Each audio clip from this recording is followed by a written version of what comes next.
नमस्कार दोस्तों।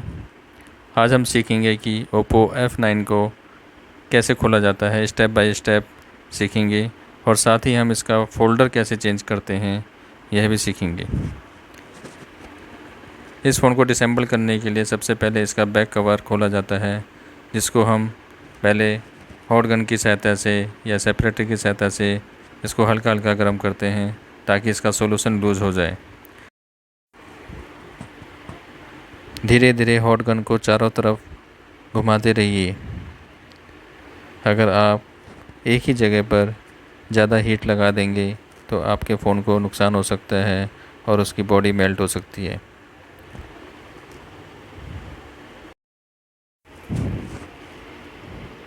इस फ़ोन की रिपेयरिंग पहले कहीं और हो चुकी है, जिस वजह से खुलने से इसके बैक कवर में ऑलरेडी स्क्रैच आए हुए हैं। गर्म होने के बाद धीरे धीरे स्क्रीन गार्ड की सहायता से इसका सॉल्यूशन हटाइए।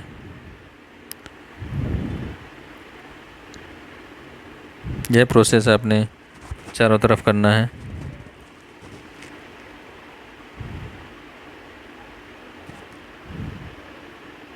स्क्रीन गार्ड को फ़ोन के किनारे किनारे चारों तरफ घुमाते रहिए। ध्यान रखें स्क्रीन गार्ड अंदर न जाए, नहीं तो जो टच का सेंसर होता है उसका पत्ता कट सकता है। वैसे इस फ़ोन के अंदर टच का सेंसर अंदर बॉडी के अंदर है, इस वजह से इसमें कोई फ़र्क नहीं पड़ेगा अगर आप पूरा पत्ता भी घुमा देंगे तो। देखिए बैक कवर खुल चुका है। अब आप जितने भी स्क्रू दिख रहे हैं उन सभी स्क्रू को एक एक करके खोल दीजिए। खोलते समय इस बात का ध्यान रखना है, जो स्क्रू जहाँ से निकाला है मोबाइल को बंद करते समय वह स्क्रू वहीं पर लगना चाहिए। मोबाइल के अंदर मोस्टली स्क्रू दो कलर के होते हैं, ब्लैक एंड सिल्वर। जिस जगह से सिल्वर स्क्रू निकाला है वो स्क्रू वहीं पर लगना चाहिए, और जहाँ से ब्लैक निकाला है वहाँ ब्लैक ही लगना चाहिए, क्योंकि दोनों के साइज़ में डिफरेंट होता है।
अब आप इसका बैक कवर निकाल दीजिए। बैक कवर निकालने के लिए आप ओपनर का इस्तेमाल कर सकते हैं।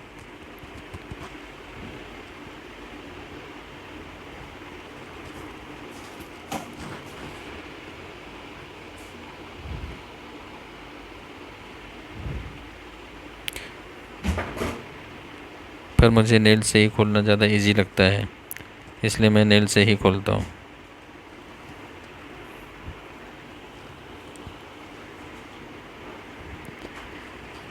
सिम ट्रे निकालना ना भूलें।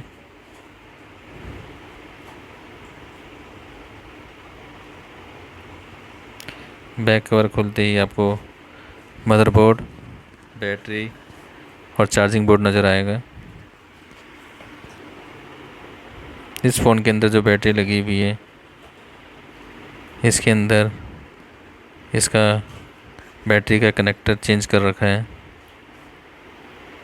जो कि बहुत ख़तरनाक साबित हो सकता है। कहीं पर अगर ये शॉर्ट हो गया तो फ़ोन का बोर्ड भी डेड हो सकता है।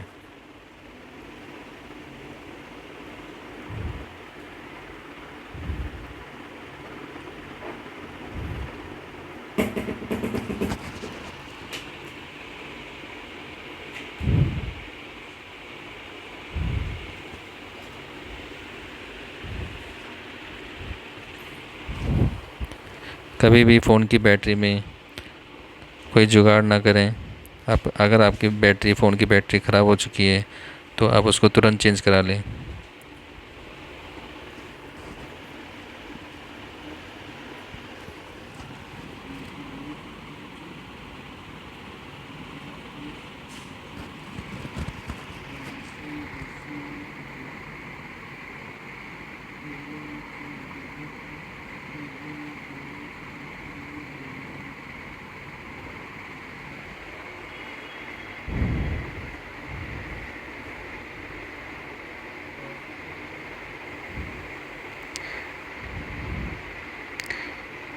फिंगर का टच भी निकाल के अलग कर दीजिए।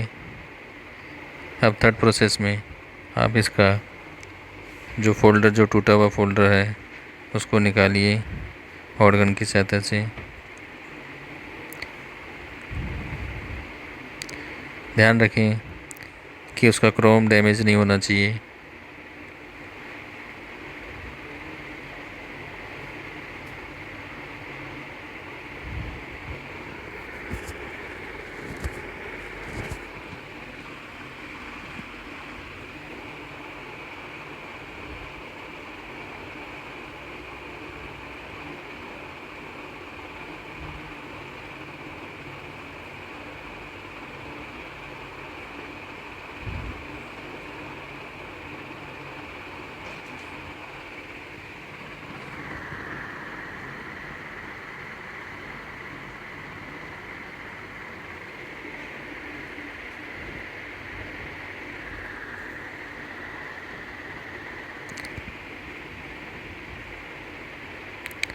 जब भी आप मोबाइल को गर्म करते हैं हॉट गन की सहायता से या सेपरेटर की सहायता से, तो बैटरी को अवश्य रिमूव कर लें।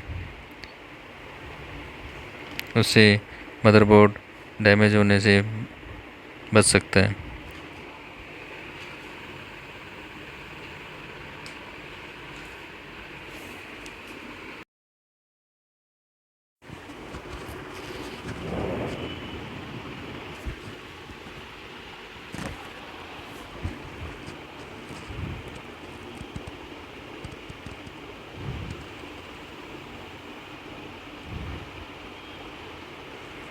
साथ साथ चेक करते भी रहें कि फ़ोल्डर कितना गर्म हो चुका है। फ़ोल्डर को हमें इतना ही गर्म करना है ताकि उसका ग्लू आसानी से छूट जाए।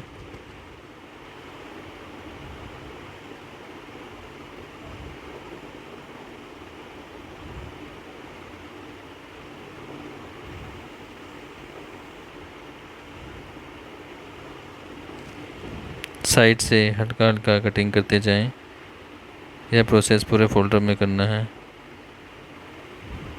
हल्का से उठा के।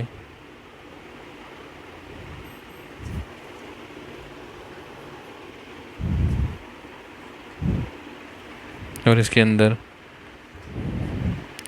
आप कोई पेपर डाल दीजिए ताकि वह दोबारा फ़ोल्डर अंदर ना फ्रेम में जाए।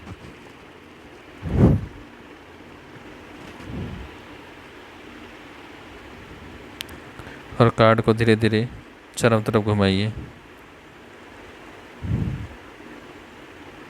इससे आपका फ़ोल्डर इजीली बाहर निकल जाएगा।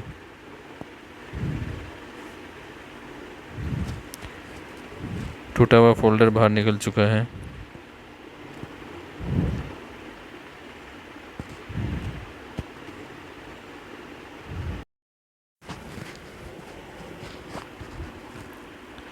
इस फ़ोन में जो बैटरी लगी हुई थी, इसका जो बैटरी का जो कनेक्टर है वो दूसरे फ़ोन की बैटरी के से लगाया हुआ है,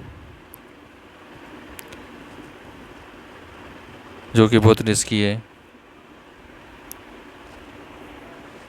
सेफ्टी पर्पज़ से मैं इस फ़ोन के बैटरी कनेक्टर में टेप लगा देता हूँ ताकि बैटरी के कनेक्टर बॉडी से टच ना हो।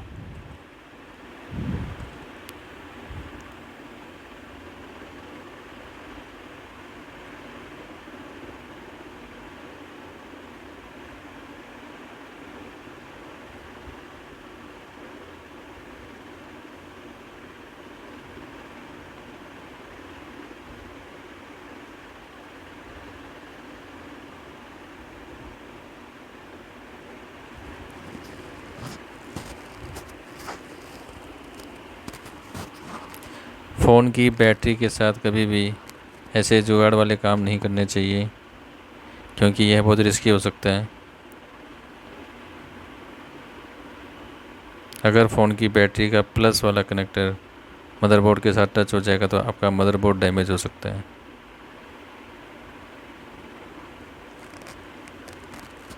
इसलिए ध्यान रखें, अगर फ़ोन की बैटरी फूल गई है या बैकअप नहीं दे रही है या उसका कनेक्टर ख़राब हो गया है तो उसको चेंज करके ही लगाएं, उस बैटरी में जुगाड़ नहीं करें।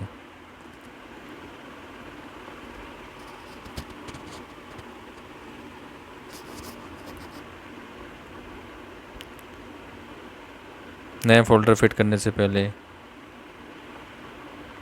क्रोम को पूरा साफ़ कर लीजिए ब्रश की सहायता से।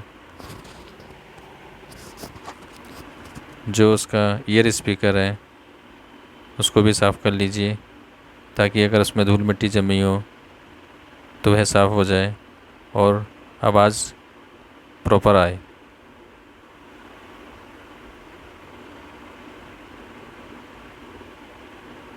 क्रोम को पूरा क्लीन करने से यह फ़ायदा होता है कि जो फ़ोल्डर है वो प्रॉपर तरीके से फ्रेम में फ़िट हो जाता है और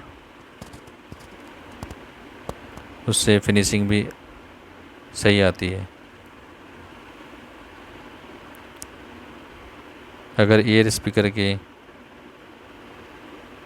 ऊपर जो जाली लगी हुई है उसके होलों में मिट्टी फंसी हुई है तो आप किसी नुकीली चीज़ से या सुई से आप उसके होलों को खोल दीजिए।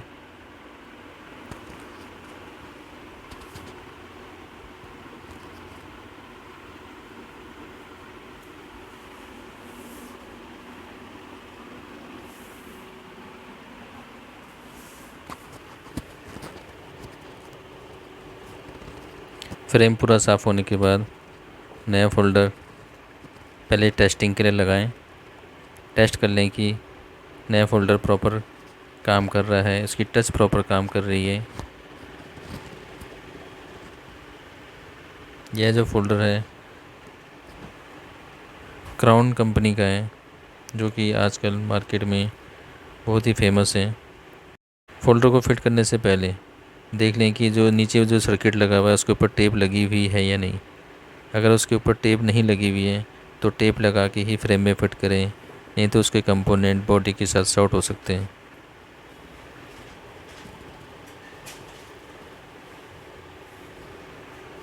फ़ोल्डर का कनेक्टर बोर्ड के साथ फिट करके बैटरी लगा दीजिए और सेट को ऑन करके देखिए।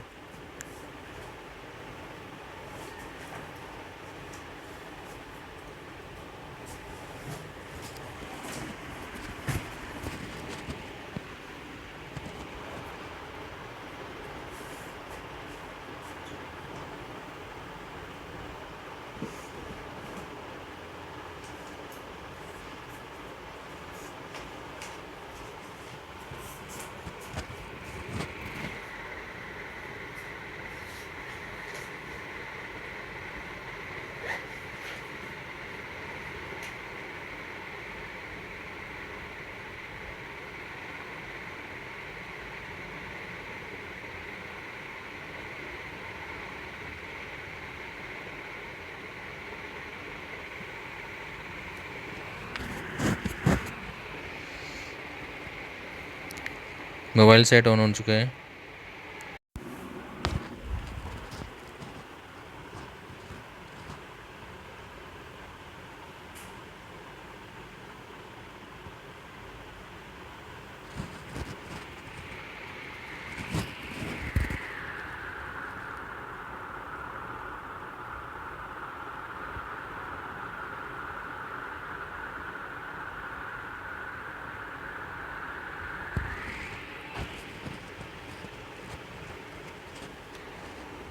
फ़ोन की बैटरी कम होने की वजह से फ़ोन ऑन होके बंद हो गया है। पहले थोड़ा सा इसको चार्ज कर लेते हैं। चार्ज होने के बाद ही फ़ोन पूरा ओपन होगा।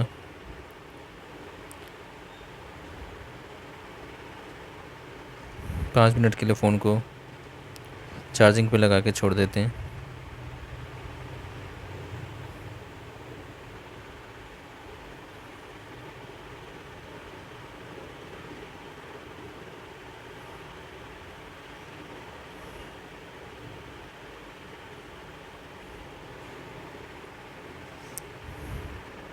फ़ोन चार्ज हो चुका है।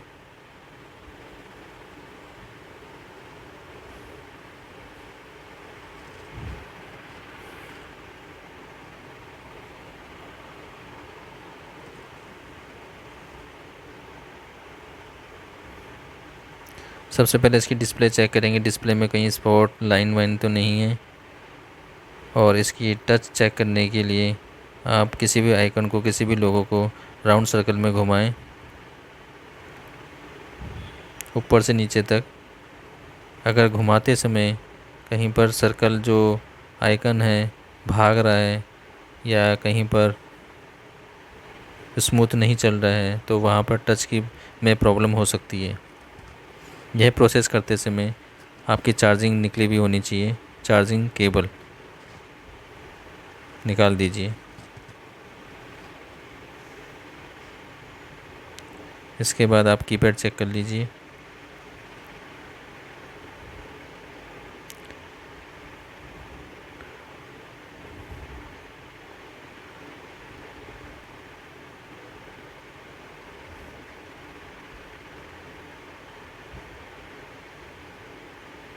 कीपैड के एक एक बटन दबा के देख लीजिए कहीं पर कोई मिसिंग तो नहीं है या वह बटन दबाने पर कोई दूसरा लेटर या कुछ दूसरा वर्ड तो नहीं दब रहा।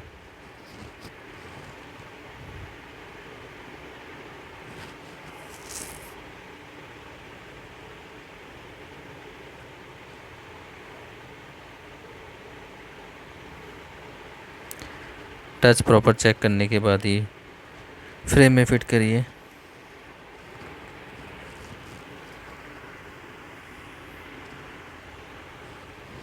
क्योंकि एक बार फ्रेम में फिट हो जाने के बाद, ग्लू लग जाने के बाद फ़ोल्डर की रिप्लेसमेंट नहीं हो पाती है।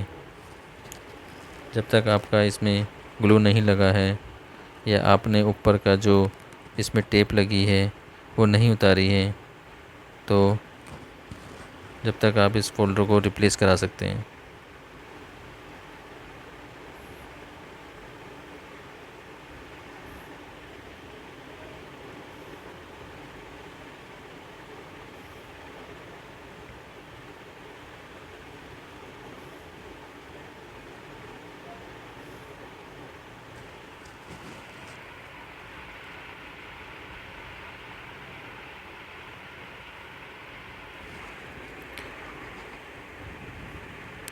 सबसे पहले फ़ोल्डर में जो टेप लगी हुई है उसको निकालिए और पत्ते में भी जो टेप लगी हुई है उसको भी निकाल दीजिए।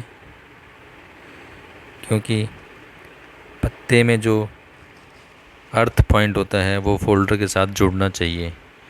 और दूसरा रीज़न ये है कि जब आप पत्ते को खींच के लगाएंगे, फ़ोल्डर के साथ चिपका देंगे तो आपका जो नीचे का जो बचा हुआ एरिया है उसमें स्पेस मिल जाएगा और फ़ोल्डर की फ़िटिंग प्रॉपर सही ढंग से हो पाएगी।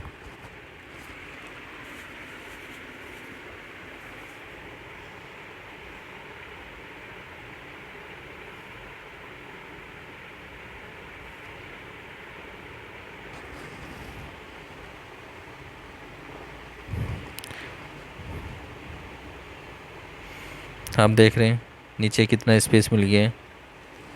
अब आप ग्लू की सहायता से फ़ोल्डर को चिपकाइए। ग्लू को चारों तरफ, सबसे पहले आप नीचे से स्टार्ट करिए, जहाँ पर नीचे पत्ता लगना है वहाँ से स्टार्ट करिए और चारों तरफ ग्लू को फ्रेम में लगाइए। नीचे से स्टार्ट इसलिए किया जाता है ताकि जब तक आप पूरे फ्रेम में ग्लू लगाएं तो नीचे का ग्लू जो है वो सूख जाए और वह ग्लू फ़ोल्डर चिपकाने के बाद फ़ोल्डर के अंदर न जाए।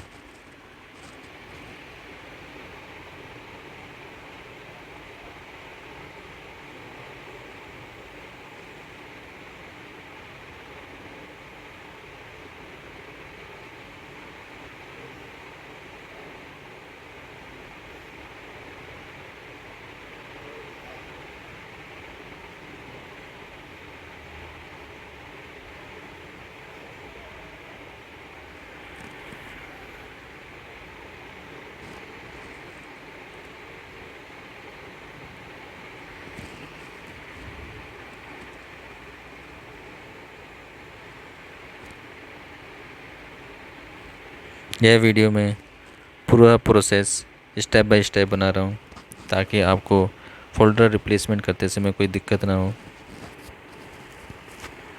इसलिए वीडियो को पूरा देखिए, अंत तक देखना।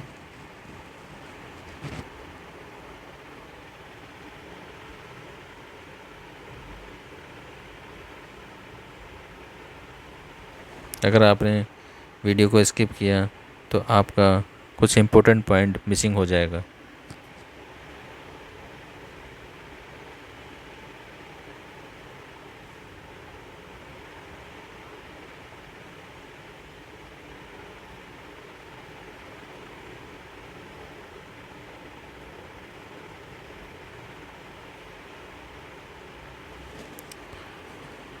ग्लू को काम करने के बाद उसका कवर बंद करके रख दीजिए, क्योंकि ग्लू बहुत जल्दी सूख जाता है, इसलिए उसका कैप लगा के बंद कर दीजिए।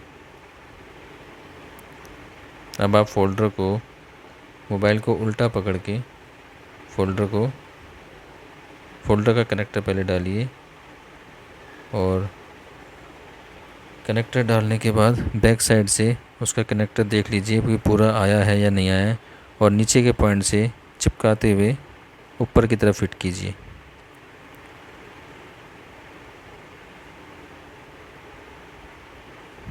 जहाँ पर कनेक्टर का बेस है, सबसे पहले फ़ोल्डर वहाँ से चिपकेगा।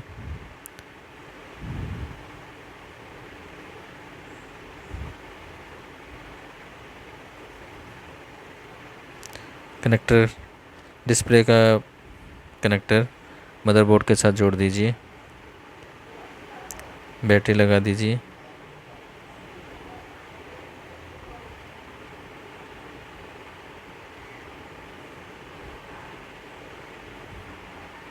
और ध्यान रखें कि फ़ोन को बंद करते समय नेटवर्क वायर है उसको ज़रूर चेक कर लीजिए, नेटवर्क वायर निकली तो नहीं है।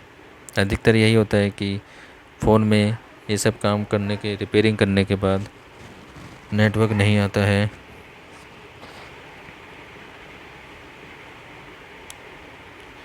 ये नेटवर्क काम नहीं करता है, इसलिए नेटवर्क वायर ज़रूर चेक कर लीजिए।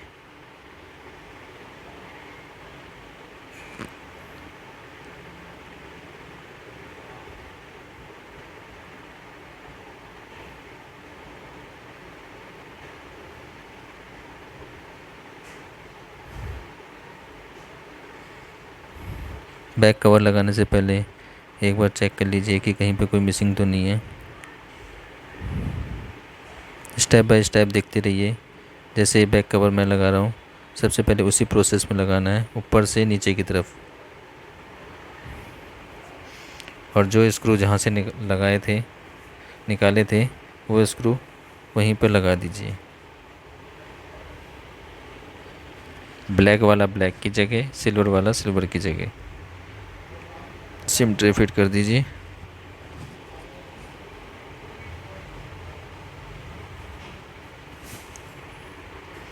स्क्रू लगाने के बाद डबल साइडेड टेप को चारों तरफ लगाइए।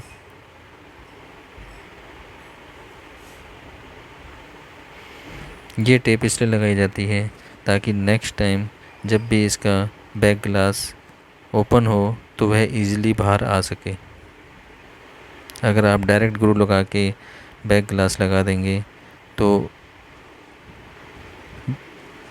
बैक ग्लास निकालते समय डैमेज ज़रूर हो जाएगा, या उसमें उसको निकालने में बहुत मेहनत करनी पड़ेगी।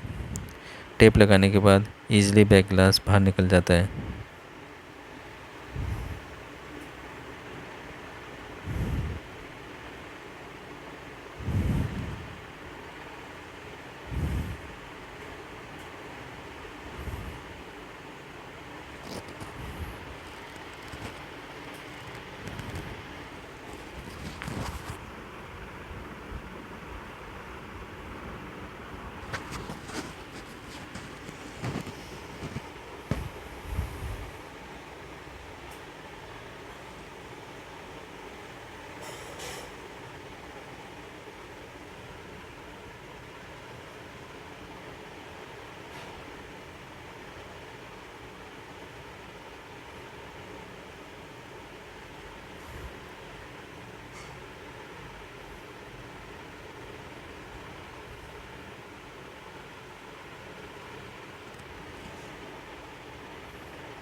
बैक ग्लास में ग्लू लगाने के बाद उसको फिट कर दीजिए और रबड़ की सहायता से चारों तरफ पैक कर दीजिए।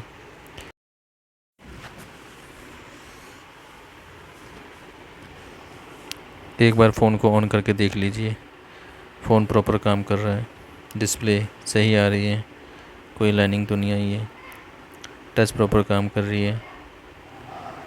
सारी चीज़ चेक करने के बाद ही ऑफ़ करके फ़ोन को रख दीजिए। पूरी वीडियो देखने के लिए आप सभी का धन्यवाद। जय श्री राम। जय श्री राम।